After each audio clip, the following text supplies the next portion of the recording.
के तपाईलाई थाहा छ, आजभन्दा हजारौं वर्ष पहिला हाम्रा पुर्खाहरूको स्मरण शक्ति र सोच्ने क्षमता मानिसको तुलनामा 5 देखि 10 गुणा बढी हुन्थ्यो। उनीहरू एकै दिनमा पुरै ग्रन्थ कण्ठ गर्न सक्थे। यो कुनै चमत्कार थिएन, यो थियो उनीहरूको जीवनशैली। यदि तपाईँ अर्को 30 दिनसम्म यो वैदिक रुटिन फलो गर्नुभयो भने तपाईँ संसारको त्यो 99% भिडबाट बाहिर निस्केर टप 1% मा पुग्नुहुन्छ। तर चेतावनी, धेरै मानिसहरू यो गर्न सक्दैन किनभने यो अनुशासनको माग गर्छ। के तपाईँ तयार हुनुहुन्छ? Setting up the foundation. यो रुटिन कुनै टाइम टेबल होइन, यो तपाईँको मानसिकता हो।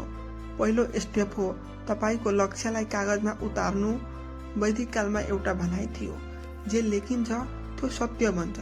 तपाईँको अर्को 30 दिन वा 1 वर्षको लक्ष्य के हो, त्यसलाई एउटा पेपरमा लेख्नुहोस् र तपाईँको स्टडी टेबल अगाडि टाँच्नुहोस्। यो नै तपाईँको ल अफ मेनिटेसन हो। जब तपाईँ दैनिक आफ्नो लक्ष्य देख्नुहुन्छ, तपाईँको अवचेतन मन त्यसलाई पूरा गर्न सक्रिय हुन्छ। भिडियो पज गर्नुहोस् र अहिले नै आफ्नो मुख्य लक्ष्य कमेन्ट गर्नुहोस्। भाग 2, बिहानीको रहस्य, द सिक्रेट मर्निङ रुटिन। बिहान कति बजे उठ्ने त्यो तपाईँको कुरा हो, तर उठेपछि के गर्ने त्यो महत्त्वपूर्ण छ। नम्बर 1, हस्त दर्शन। आँखा खुल्ने बित्तिकै दुवै हत्केलाले घोट्नुहोस् र आँखामा राख्नुहोस्। यसले आँखाको एक्युप्रेसन पोइन्टलाई सक्रिय बनाउँछ, जसले सिधै तपाईँको दिमागलाई जगाउँछ। नम्बर 2, दिनको योजना। अर्को 10 मिनट लगाएर आजको टास्क लेख्नुहोस्। नम्बर 3, सकारात्मक घोषणा।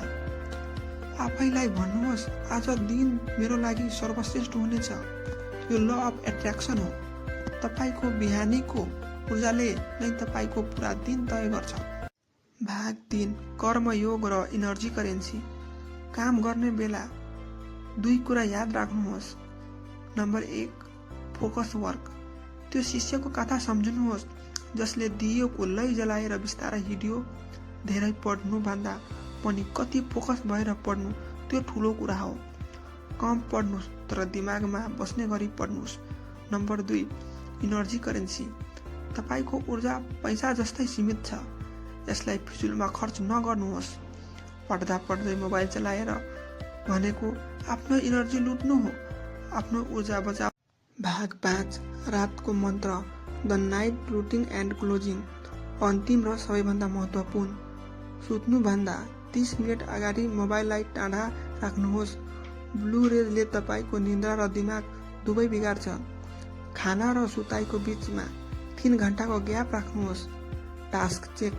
सुत्नु अघि त्यो पेपर हेर्नुहोस् जसमा तपाईँले बिहानको टास्क लेख्नु भएको थियो। कति टिक लगाइसक्नु भयो? त्यो टिकले तपाईँको जुन डोपामाइन र आत्मविश्वास दिन्छ, त्यो तपाईँलाई भोलि अझै धेरै काम गर्न प्रेरित गर्छ। साथीहरू, यो कुनै साधारण रुटिन होइन, यो सफलताको वैदिक सूत्र हो। यदि तपाईँ आफ्नो जीवन बदल्न चाहनुहुन्छ भने भोलि बिहानैबाट सुरु गर्नुहोस्।